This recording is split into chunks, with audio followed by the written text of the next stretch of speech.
first. You're watching WECT News.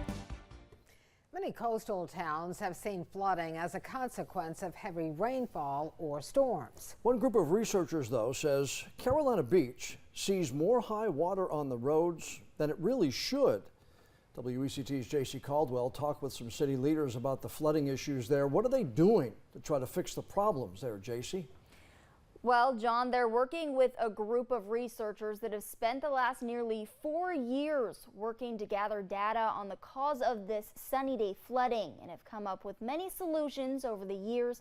And just yesterday, they presented their latest findings to the town.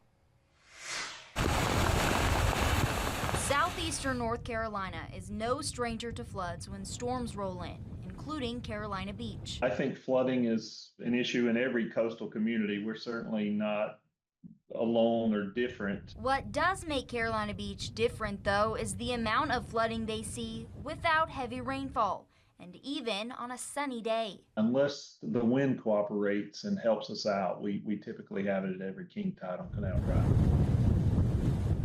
Not only is it extremely inconvenient, it can cause long-term problems. Damages the roadway, it damages any of the in-ground infrastructure. Remember, this is salt water, so you don't want to be driving your cars or automobiles through that. It can really damage your car.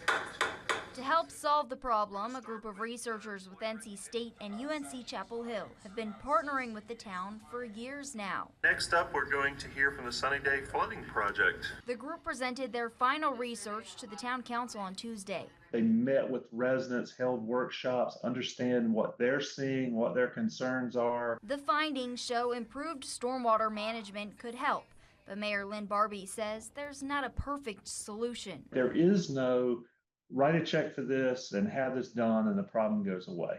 The homeowners down there have gotten quite organized in a positive way. I think they are taking a very practical approach too, is okay, how can we make it better? Barbie says thanks to the research group, their next steps are to slowly implement some of their suggested strategies and work with state legislators. I think we're heading in a positive direction in a problem that could easily just defeat you.